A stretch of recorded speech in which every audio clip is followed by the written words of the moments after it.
I think this is funny romance. because it's Valentine's Day tomorrow. Yeah. And now we're doing this. And we're both wearing pink. We did it. And we're talking about this. It's very I Valentine's think, Day. yeah, the unfortunate thing is that this isn't going to release I for a know. few weeks. So it won't be Valentine's Day I for know. everyone But else, happy Valentine's but Day anyway. we get to enjoy the fact that it's on theme. And that was totally unplanned. Totally. It was on my part. Maybe you planned it. No, no. In fact, when I was trying to figure out what we were doing for Valentine's Day week, I was like, oh, that worked out. Yeah, it did work out for us, not for our listeners. But anyway. Have we started? No. Welcome to No Couch Required. 2 therapists, too many feelings, not enough chill. This is basically the podcast version of your most validating group chat. If it were run by 2 therapists with zero bullshit, big hearts, and a knack for turning emotional chaos into conversation. We're unpacking healing, mental health, and all the messiness in between with humor, honesty, and maybe even a little ethically sourced tea from the therapy room. No couch Or copay required. Hi, I'm Kayla Judd, a licensed marriage and family therapist. I specialize in complex trauma and PTSD, and I primarily work with couples navigating relationship conflict and the lasting impacts of childhood trauma using emotionally focused therapy and somatic EMDR. And I'm Ashley Wright, a licensed clinical social worker. I also specialize in complex trauma and PTSD, and I work with individuals healing from childhood, relational, and sexual trauma to help them reconnect with themselves in a grounded, embodied way. Before we dive in, a quick disclaimer. Even though we're therapists, this podcast isn't therapy and it's not a replacement for professional mental health care. Listening doesn't create a therapist-client relationship. If you're struggling, we encourage you to reach out to a licensed mental health professional in your area. And if you're in crisis in the U.S., you can dial or text 988 for immediate support. Okay, let's get into today's episode. We're going to talk about romance in relationships today. I'm actually really excited to hear what you have to say about this because I've had little wonderingments in the back of my mind about the love languages for a while that I never remember to ask you. And then I think of it later and I'm like, oh, I should ask Kayla about that. Well, I don't know how much of an expert I am on the love languages. I have my opinion on them. And also, I feel like this might be kind of a session, an episode of kind of like exploration together. Okay. And with our listeners, because I've been really sort of exploring this myself and even with some of my clients of like, what does romance mean? And what does it mean to express. I have so many women in particular who want more romance, and it feels like it's like a really big missing piece in their relationship. And so I've been really kind of trying to understand that and what does that mean, especially if you have a partner that doesn't really know how to do that or doesn't want to, or it's just like not their forte. Yeah. And that's kind of where sometimes the love languages come in. It's just like, oh, well, here's a way that we can explain it away or explain it that, oh, we just speak these different languages. Yeah. And so we can get into like where I feel like that falls apart on some level. But yeah, I'm excited. Yeah. Wow. I'm excited. Are you? I'm going to take a drink of water. I also am going to do that. You have your cute thing and I didn't My bring therapy one. mug, which is a double meaning since I use it in therapy and it was also a retail therapy purchase. Here's a picture of coping. Healthy or unhealthy, you get to decide. Impulsive purchasing. Okay. Yeah, let's talk about romance. How do we define romance? What is romance? Boy, Which I feel like is a big I didn't question. think that was a really big question. I mean, I think this is part of maybe what I've been in kind of exploring and some of the things that I came up with and honestly kind of came up with a client with kind of like a mix of like thoughtfulness, effort, and then the word cute. I love it. And this went a little bit farther yesterday, actually, as I talked to this couple about it, but presence as well. And I'd like to kind of talk about how that fits into even all of these. Yeah. But maybe before we get into that, we can kind of define that, romance doesn't always have to be some grand gesture. I think sometimes we think that it needs to be that, or people who feel like they have a partner who wants to give them that they have to, create this huge, big, thing. And sometimes I'm like, well, you could be walking down the street and see a rock that like looks like a heart, or it looks like something funny, or it reminds you of something, and you bring it home and you give it to me.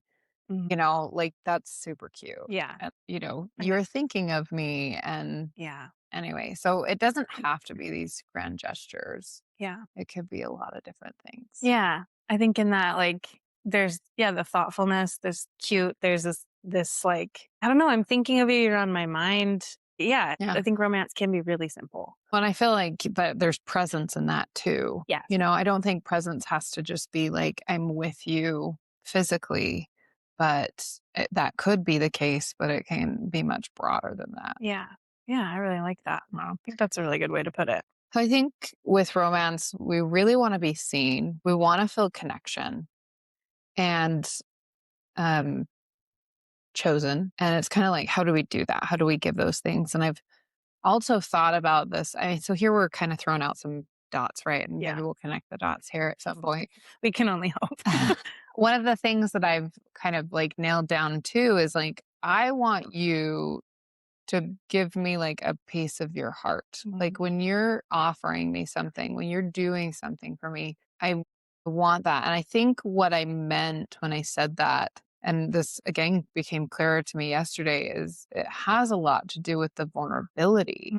Is that if you're giving a piece of yourself to me, you're vulnerable. Yeah. You're putting yourself out there in a way that could be like unwanted, Yeah. Or shut down or Mhm. rejected. Yeah. Yeah. No, I think the vulnerability is a big piece of that. Romance is really vulnerable Mhm. in whatever way that looks. Yeah.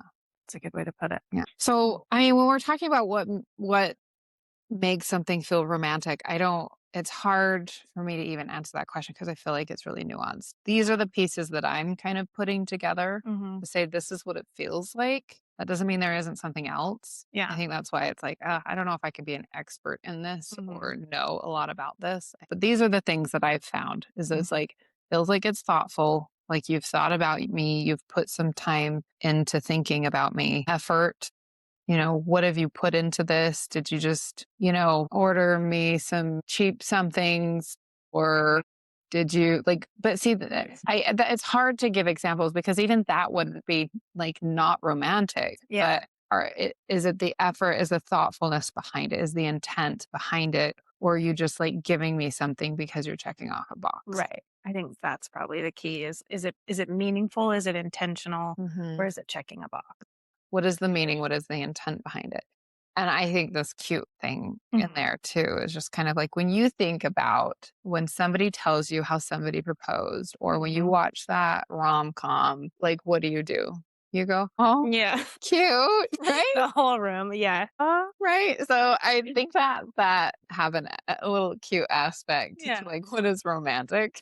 Love that. I'm finding myself really curious right now what the perspective might be of men on romance, because I think this is a very I should have female asked. driven Yeah. perspective, which is fine. We're both women, but now I'm kind of curious to have a male perspective on like, Mhm. how would you define romance? Because do they define romance as cute, or is that like a female? Yeah, I mean, it would be interesting to hear their point of view. I should have asked my husband. We Yeah, should have I would done a little more planning. What do you think this is? would have, should We'll have. come back. We will come back Maybe we can in do another an update. episode on this. If I were to pick out patterns that maybe I have heard and seen for men, a lot of men tend to have this idea that their love language is sex, not physical touch, but sex. Yeah. Right? Or they will categorize them as their love language is physical touch. And that could very well be true. I think a lot of men tend to find a lot of connection through sex. I think part of that has to do with society and our culture. And, we were just talking about vulnerability and how that isn't as acceptable for men as it is women. Yeah. And I also have found there to be a pattern of men who tend to do like acts of service. So, Yeah. before we go on, we should probably define love languages on some level. Yeah. So, We can confess we had to look up who came up with the love languages because we couldn't remember. So we're feeling real good. we're feeling Really good. smart right now. When you said it, I was like, yes, that's it. Like, I know who it is. I was wanting to say somebody else's name. So, Yeah. So Gary Chapman, Yes. bless his good old heart, for coming up with these, which is a little ironic. We were just saying, well, what's men's perspective on this? It's a man that wrote this book. Yes. Okay, so there's 5 love languages, and hopefully I can I help remember you. them all. Yeah. You We've got this. physical touch, Yes. acts of service, gifts, Words of quality time, and words of affirmation. You did it. I did it. Good job. I always didn't forgot one, I feel like. We didn't even have to look it up. Yay for us. So those are the 5 love languages that Gary Chapman defines as sort of the language that we use. And I think he said that generally we have one, and sometimes there can be a secondary one. So I don't know if I have much more to say about that. I may be defining physical touch because of what I just said, that even Gary defines physical touch as not just sex. It's much broader than that. It's the physical affection. Do I like to sit and cuddle with you and hold your hand and touch you and hold you? And do I want to be touched and held in non-sexual ways? Yeah. Yeah. I think that's an important distinction. Yeah. And then I don't know, maybe we do need to define the other ones, even just simplistically. Mm-hmm. Acts of service is when we're doing things for another person Yeah. that maybe they could do for themselves or they couldn't do for themselves. Like maybe I bring you breakfast in bed, Mm-hmm. and that really speaks to you. Or, I take some chores off your plate, Yeah. things like that. Yeah. And then gifts are gifts. That seems pretty self-explanatory. Yeah. Though I would define it more broadly because I think people can have this view because gifts is one of mine, but I don't need you to go out and buy me, really expensive jewelry. I don't need you to, fill the house with a million bouquets of flowers. Yeah. You could pick me up a rock and bring it home. Yeah. I think some of the things that I have, like the things that I have saved the most of are notes and cards. Like my husband just laughed at me because we were talking about plans for Valentine's Day because Valentine's Day is tomorrow. Yeah. Sorry, we're out of order here. And he's like, I think he thought this was Valentine's Day last year, but I think it was our anniversary. He's like, I think last year the thing that you loved the most was the fact that I brought home 3 cards because I couldn't pick one. You got 3. Yeah. I mean, he technically I think it was 2 cards and we saved one and it's still in the cabinet, but they were so cute, Yeah. And I did. Yeah. I giggled when he reminded me of that. I was like, yeah, I did actually love that. Yeah. And so those are the things that I've saved. And, he's gotten me other things that really, speak to me. But Yeah. anyways, so Gifts. there's a broad range of what gifts can be. Yeah. And we're going to talk about the nuance too in a minute. And then quality time. Quality time, I think you have to be really careful about not quantity, but quality. Are we putting our phones down and paying attention to each other? Right. Like how connected we are to because each you other can in that time that we spend. Yes, you can sit next to each other and be on your phones the whole time. That may not necessarily speak to your partner. It could, but that's something to define for them. Watching Netflix or movies, Connecting over a show. Sometimes we're just burnt out and we're laying in bed on our phones, but our feet are touching. And then words of affirmation, which again, broad range. I can look at you and say those things to you. I can write a note. Yeah.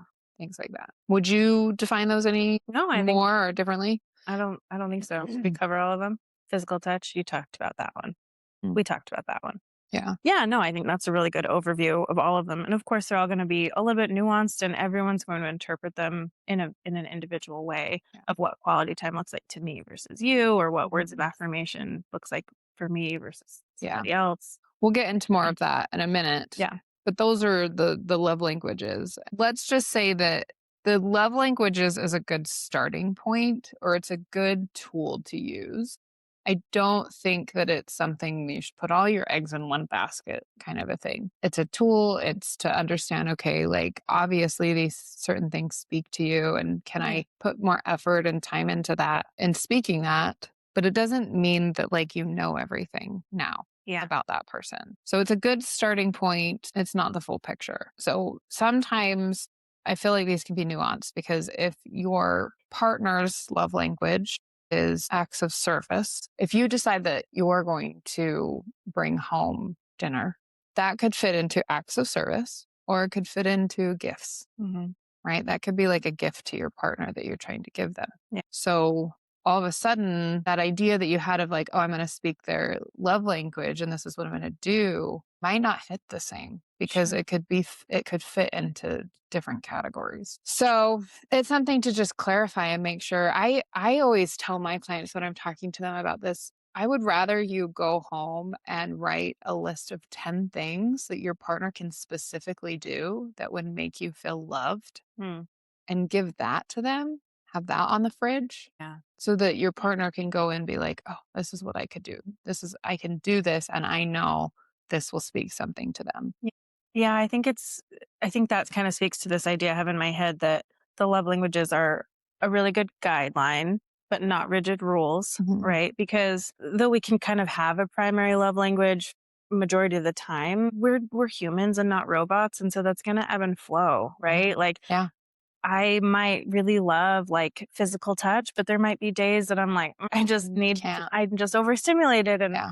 I don't need that. And if we follow love languages like a rule book, we lose the attunement, right? We Yes. lose the nuance of like, what does my partner need right now? We lose that Mhm. opportunity to communicate and to check in and to be attuned to what our partner needs on a given day. Personal example, gifts is my thing, right? And I've always, because it is, I often have been really, I spent a lot of time trying to give gifts. And I think last year was the first year that I forgot our anniversary, which was really healing actually for us because the pressure was off for the first time. So I actually never did anything. And a few weeks later, he came back and he's like, actually, I want you to still do something. Mm. I'm feeling something about that. And so I think it really speaks to that nuance of, gifts aren't his thing, but to like not have anything happen, Yeah. to not have anything be done. Even though I think we still went to dinner, we still celebrated. It Mhm. just wasn't, very proactive. Yeah. And so it was weeks later that I ended up doing a gift Yeah. for him. So because part of what I'm thinking is like, we can't just say, oh, this is your love language. This is all I have to do either. Yeah. You can't just say, okay, acts of service is your thing. So I don't have to buy you gifts. I don't have to, spend quality time with you. Mhm. Like it all starts to fall apart. I think, one may speak to us more than others, but I think really all of them is something that we need. Yeah, that's what I was just thinking, is that there can be like a primary love language, I suppose, but it feels like something about the dynamic of your relationship falls flat if you're not attending to a bunch of different pieces of Yeah. how somebody feels loved. I don't totally buy into like, I fit one love language and then that's it, Yeah. right? I think we all need a little bit of everything because Mhm. I've never qualified myself as someone who like loves gifts, Mhm. but I also like love getting a gift. Mhm. But I wouldn't say it's like my love language. I'm okay if I don't have a gift, but Yeah. I'm not going to say no. Like I also really like getting gifts and I also really like people telling me nice things. And I also really like physical touch. Like it just, I don't, I don't think it's helpful to put ourselves into too much of a box. Yeah. And that's where I think this being a bit more of a guideline is better than like, this is who I am. And so this is all I need. Overifying. This is my partner and that's all they need. And right, it becomes checkboxy. Yeah. Don't want that. No. Because then I think what can happen is that if we're only focused on that, giving our partner that one thing, eventually there's going to be a complaint. And that complaint is going to be like, well, you just never spend time with me. Mhm. What do you mean? Like, that's not what you want. And so all of a sudden you feel like the target's moving. Yeah. So I think we have to really take all of these things in and say, okay, you may have a preferred way Yeah. of this happening, or you may have a way that you would like me to do that more than others, but we need all of these things. Yeah. So, Yeah. Thinking of a relationship like its own organism, right? Like Mhm. I don't know. I am thinking out loud and forming this thought as I go. So there's something like you take a person and we look at like, how do you replenish your energy? How do you take care of yourself? Or we talk about self care. And that changes day to day. Sometimes, like, I need a really hot bath at the end of the day. Sometimes I need to go to bed early. Sometimes I need to do yoga. Sometimes I need to have a meaningful, emotionally connected conversation with my husband. Mhm. And that's different all the time, right? As an individual, I have different needs at different times. And Yeah. I think about a relationship being this, like, it's not like a person, but it's this organism that is Yeah. going to need a variety of different things to keep it alive and healthy and dynamic, right? I always think about how to lose a guy in 10 days. Okay, tell me more. I love this. Yeah. The fern. Oh, the love fern. The love fern. I always think about the love fern because they describe your relationship like a plant. I love that. Oh my God. I still talk about this. Like your relationship is like a plant. Like, is it going to survive without light? Is it going to survive without water? Is it going to survive without fertilizer? Well, Mhm. maybe sometimes you skip the fertilizer, but you need all of those different, aspects of Yeah. nutrition Yeah. for the plant for it to actually grow. I mean, what's funny about ferns is that they like to be together. Do they? Yeah, ferns don't Yeah. usually do very well on their own. What do you You mean have to put together? Do them. they have to be like potted together? Do they just have to be near others? I don't know the answer. Plants are weird. But anyways, yeah, like you need to give all of these different aspects into the relationship. And if anything, I think the love languages on the positive side really give some really clear categories of what we need to put into that. Yeah. I mean, it's not everything because I just had the thought, oh, we need to talk about common sound relationship house or we need trust and Oh, commitment, I love friendship, and all that. these different things. But it is like a good place for us to be able to turn to and look at Yeah. as sort of like direction. Yeah. I mean, but we should definitely do an episode on Gottman's work. And Yeah. because, yeah, I'd love to get into his, because I feel like these love languages actually fit into what he talks about. Yeah. He and his wife. I want to be very clear. Yeah. I think a lot of times we talk about John Gottman, but it's John and Julie Gottman. They are not one without the other. Yeah. He's this researcher, she's the implementer. Mm. So Okay. they're quite the duo. Got it. Yeah, I think the love languages really give a common language, right? It gives us like language to work off of to help communicate our needs to our partners. If that's something that resonates with you and your partner, but not everyone is going to like resonate with the 5 love languages. Yes, I do love what you're saying, the idea of a shared language. I often talk about that. Like sometimes outside of the languages, I'll talk about that with my couples is we're part of what we're here to do is help you guys create a shared language. Even if that's like, hey, I'm starting to get flooded. I'm starting to feel triggered. We're in our cycle, like using some of those things can help us create a common language. And so the love languages can do that as well. So that when we're communicating with each other, there's more clarity about what we need and what we want. Yeah. Well, and as you say, clarity on what we need, that if we have more clarity on what we need, we're better able to communicate that. And then it's that much easier for our partner to show up for us, right? I feel like so often in couples, we want to show up for each other, but sometimes it's unclear. Like, I don't, what do I do? What do you need from me? And the love languages or having a shared language, right? Whether it's the 5 love languages or not, helps communicate that. It helps give some clarity or like direction. Like, okay, like I generally know my partner's love languages. And that gives me somewhere to start. It gives me something to like It's a starting place so that I don't just feel overwhelmed and like not sure what to do. Yeah. And as you're saying this, we're going to another time talk about the ARE from EFT. Yeah. I wish we could fit it into this episode because when we're talking about like, I want to show up for my partner, but I don't know how. Like the love languages can be a starting point, but there's other things like when you talk about Gottman stuff, that can be a starting point. Here are these things that make up a strong relationship. Let's work on those. And then there's ARE, which stands for accessibility, responsiveness, and engagement. And that has a lot more to do with how do I show up for you when you're in distress. But we'll talk about that another time. Yeah. But I think it's great to talk about the how. Like, how do I do that? Because some people are really just lost. And sometimes they just need somebody to say, like, okay, you don't actually know what steps to take. You're going to fall into steps that don't work. So here it is. Yeah. No, I like this. And I keep thinking about the concept. I think it was in our relationship advice episode that you talked about love maps, right? Like, I think that the love languages are a part of understanding. Yeah, that Is would it? be under friendship. I mean, the love Mhm. maps fit into that category of friendship for what the Gottmans have discovered. Oh, yeah, yeah. And those love maps of like, do I know you? Yeah.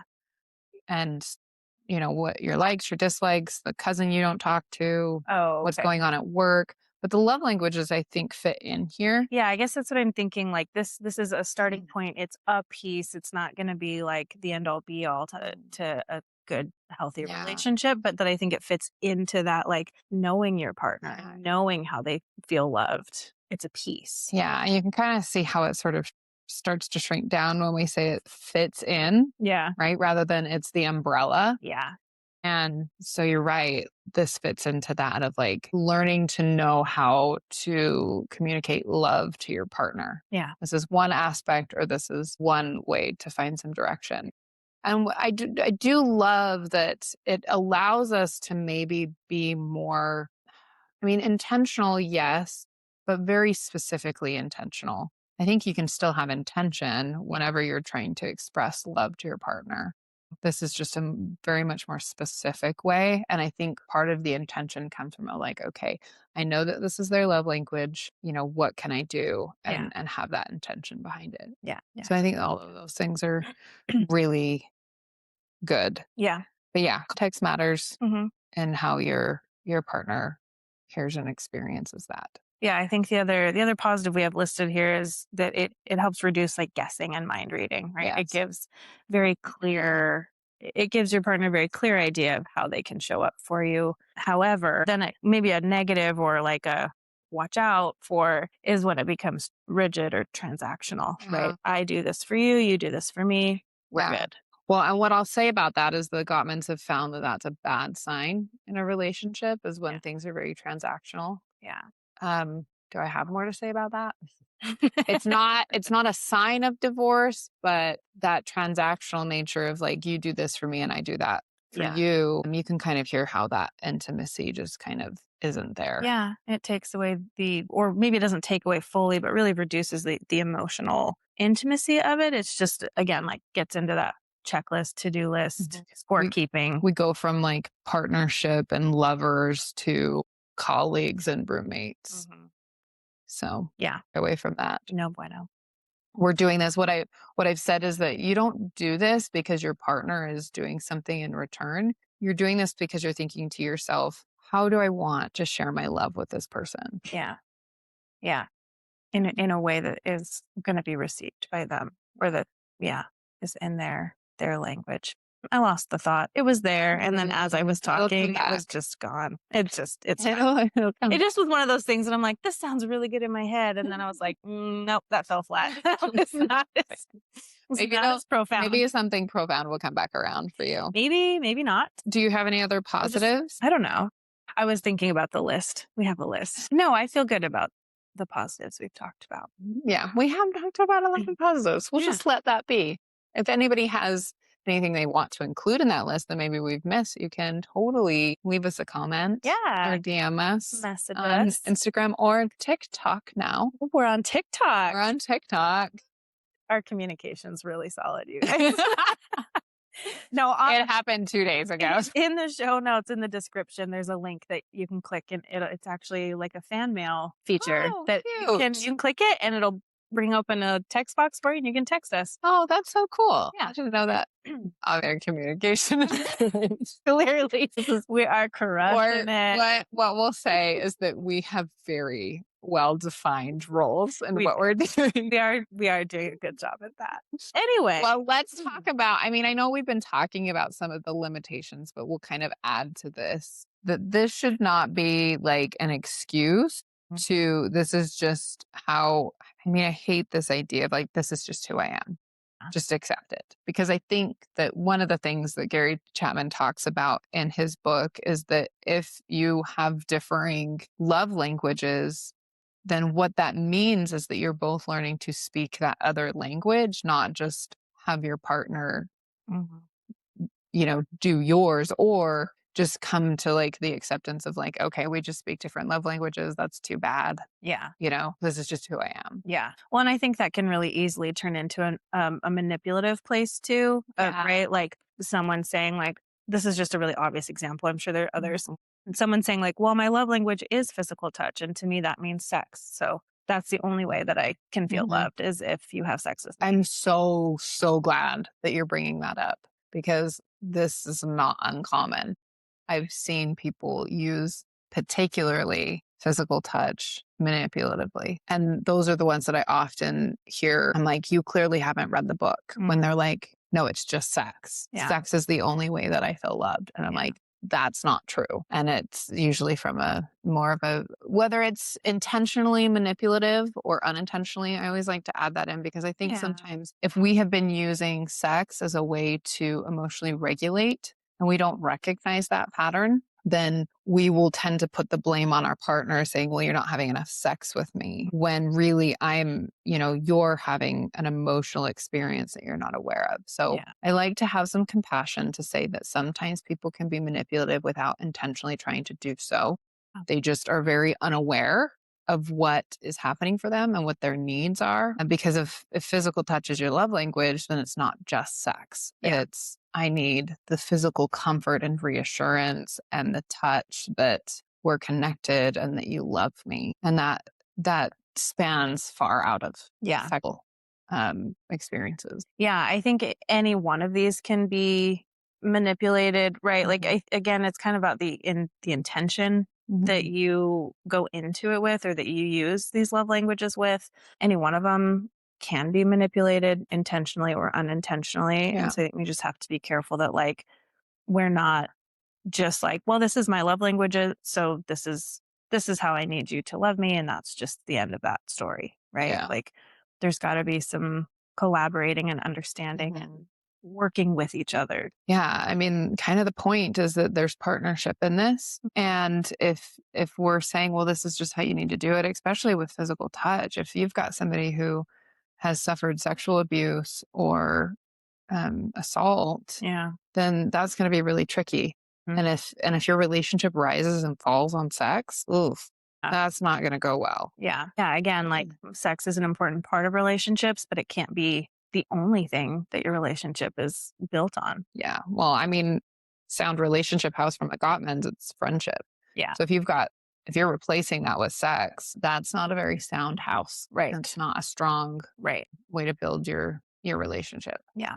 I'm feeling like we need to plan another episode entirely on sex and relationships. Obviously. It's a really broad We've topic. got so much to talk about.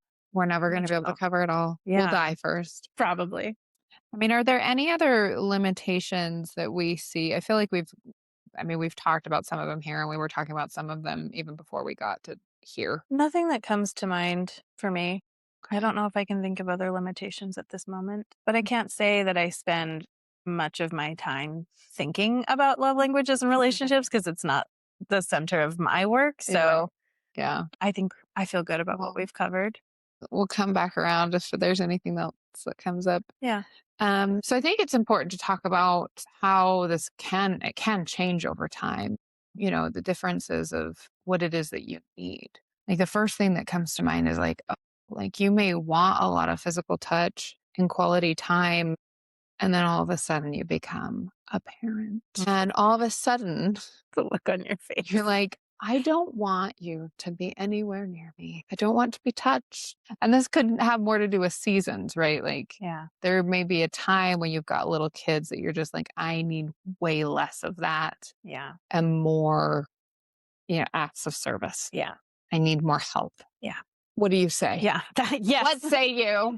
What say me is, yeah, absolutely. I think I'm going to cut that out. Don't. It's the best thing that's happened this whole episode. My brain is like short circuiting and glitching weird. I don't know. It's been a weird week for both of us. Oh my God. I think it's just another reason that it's important not to look at love languages as rigid and static. Yeah. They're dynamic and changing and based a lot on what's going on in your life, seasons of your life, stresses of the day. It's really important to keep a flexible mindset on that. Flexible. And what was that word you used? Rigid and what? Dynamic, static or dynamic. Static. Yeah, static really hit that for me when you Yeah. said that. It just doesn't stay the same like that. Yeah. It can definitely shift. Yeah. I'm trying to think of other examples of where this might shift. I can think like if one or both partners are grieving the loss of a family member, loved one, Yeah. unemployment. I think like any big life change can Yeah. add it adds an element of stress to the relationship, which might then shift or change how you show up for each other during that Yeah. time. So stress, grief, Parenthood. parenthood, life changes, Yeah. maybe we have health issues, either we're not able to, do things for each other like we used to, or Mhm. maybe sex becomes impacted by that Yeah. and that shifts. Yeah. Yeah. Yeah. Those are the main things that come to my mind, I think. I think that's a good segue into talking about stress and the nervous system in this. Let's do it. I think what comes to your mind when we're talking about the nervous system in the context of these love languages? I think the first thing that comes to my mind is regulation Mhm. and how that maybe dovetails with co-regulation slash codependence. Are we able to regulate ourselves enough to emotionally connect with another person? Are we dysregulated and then depending on our partner to regulate us? I think there's a lot of components in that realm that come to my Yeah. mind.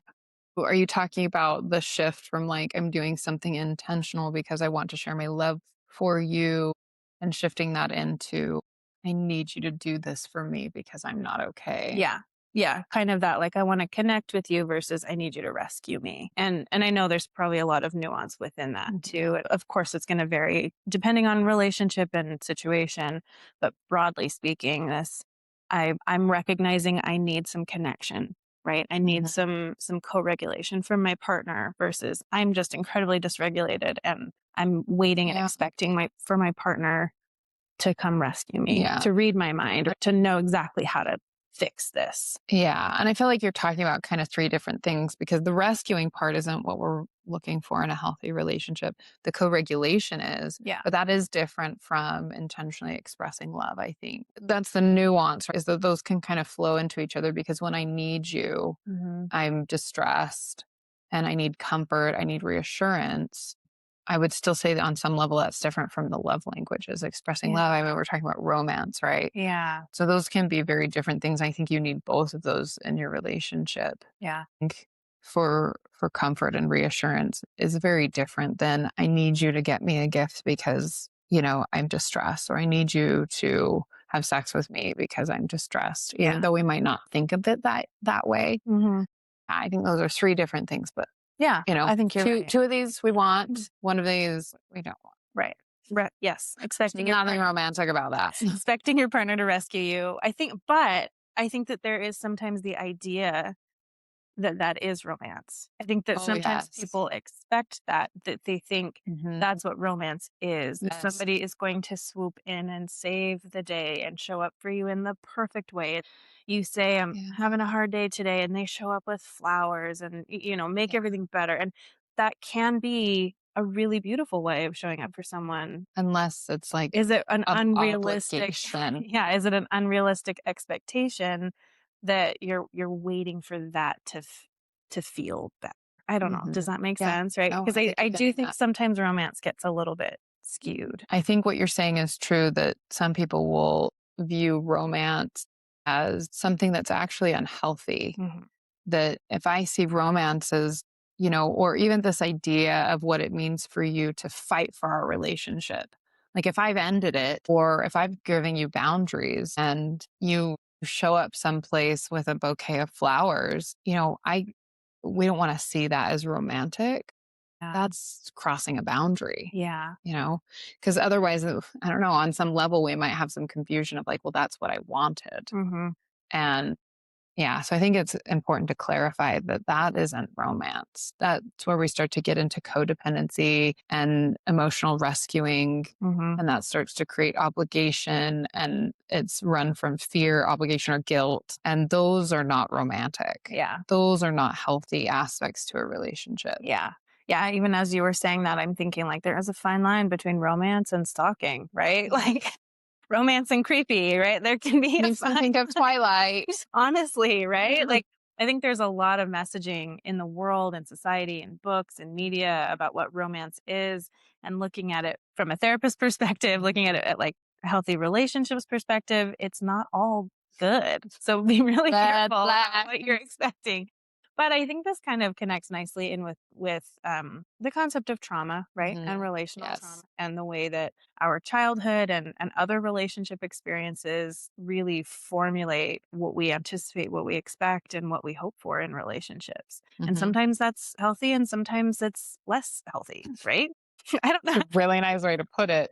Sometimes it's I'll really put it functional harsher. and sometimes it's not functional. Super dysfunctional, right? I Yeah. mean, we can start to even talk about, I don't know if trauma bonding is where we go here. I think we can because I think that's part of this is that we, expect certain things thinking that this is what love means. What we expect might not be them bringing me flowers. It might Yeah. be, the pattern is that there is abuse and then they come back around with those things and that's what we're expecting and to have that abuse mixed in with the love bombing or Yeah. the rescuing is dysfunctional. Yeah. It's not romance. Some people I think define this as like passion in Yeah. a relationship, and again that word I think becomes conflated. This is not passion, that is Yeah. abuse, neglect, etc. We got to do an episode on trauma bonding. I have so much to say about that, but You're I gonna will have to educate me more on that, I I will think. hold back for now. Okay.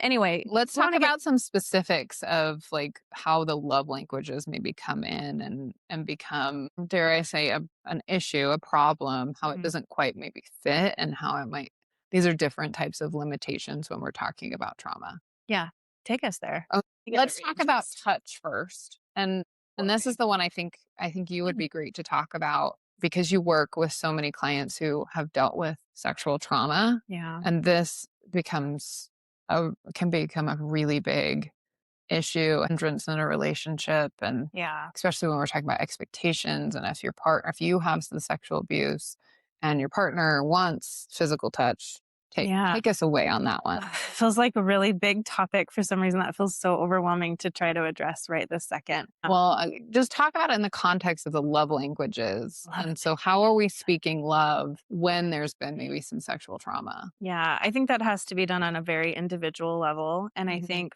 first and foremost, if there's a partner with sexual trauma and a partner without, right? The partner who doesn't have sexual trauma really needs to approach this with curiosity and patience. And the person with sexual trauma has some, I don't know if I want to say it this way, but some responsibility, I guess, to Mhm. explore at their own pace, Mhm. to explore what kind of touch is okay and not okay, and Mhm. how much touch is okay and not okay, and to learn how to communicate that in the Yeah. relationship. I think you're just addressing the responsibility of the person with sexual trauma addressing healing their trauma. Yeah. Because Yeah. that's not your partner's job to like, Yeah. Well, and it's this really delicate balance of being respectful and understanding Mhm. of what they went through. And recovery from that is really hard and Yeah. really scary and can be so overwhelming emotionally and physically, Yeah. right?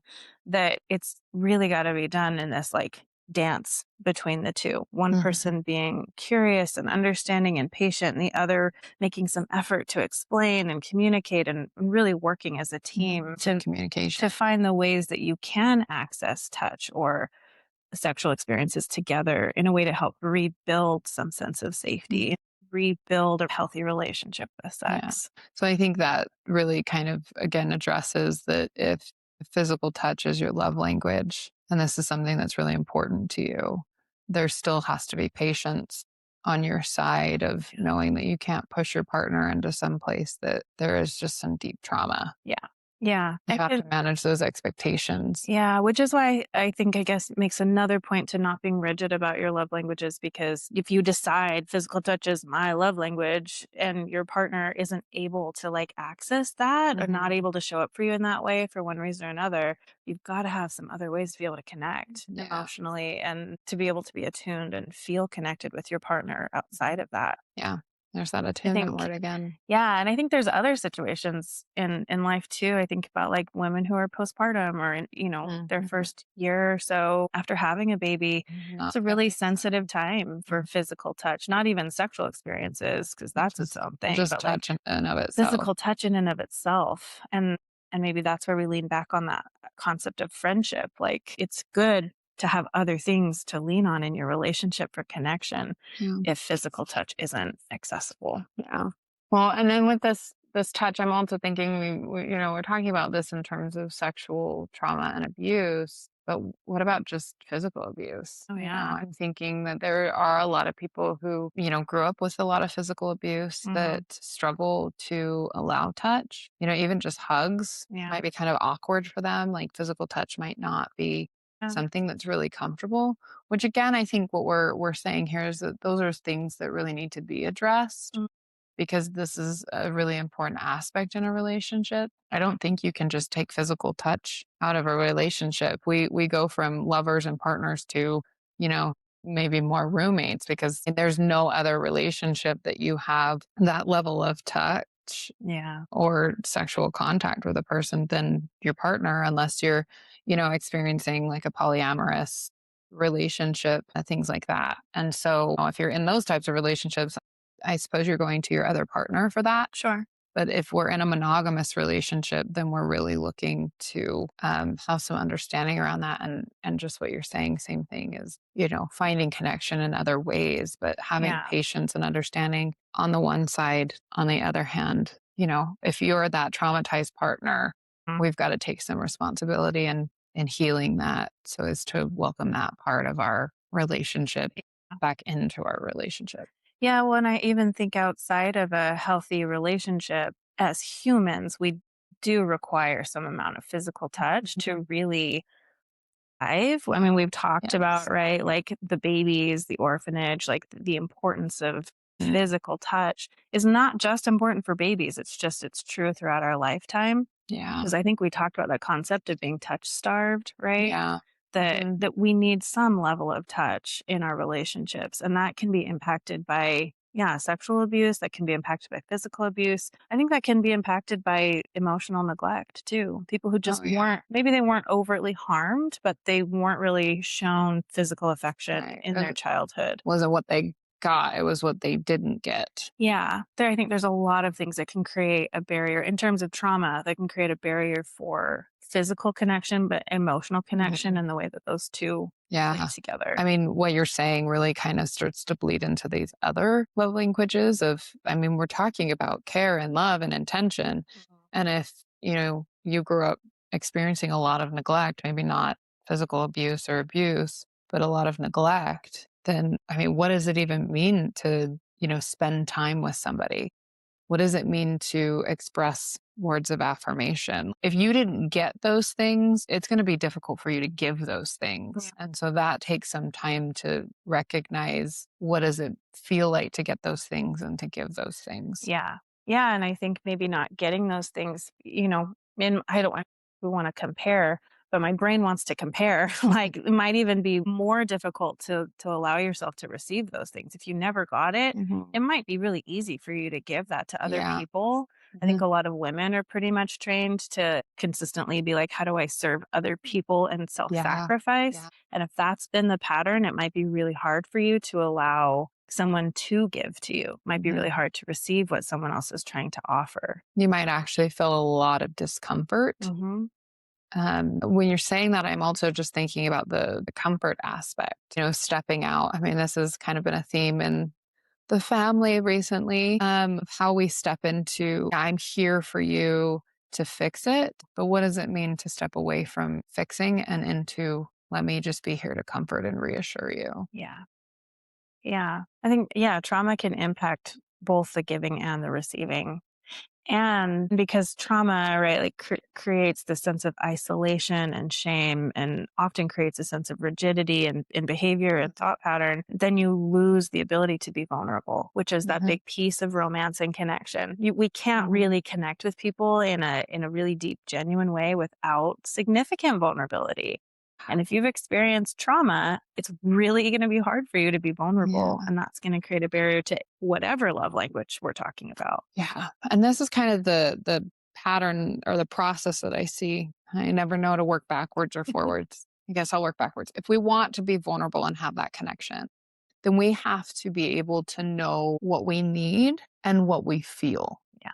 Because in two ways, there's kind of two pathways. To know what we need, we need to know what we feel because our emotions help us identify what we need and then to be able to express it and ask for it. In another direction, I need to be able to feel my emotions because for me to be vulnerable with you and even accept your vulnerability, we have to feel together. That's part of what vulnerability is. And Brene Brown talks about this. I hope people don't hate me for saying her name with our conversation earlier. To have that vulnerability together, you have to feel with a person. And to feel with other people, that means that you have to tap into the emotion that they may be feeling or tap into the emotion that you're feeling, and they need to tap into that.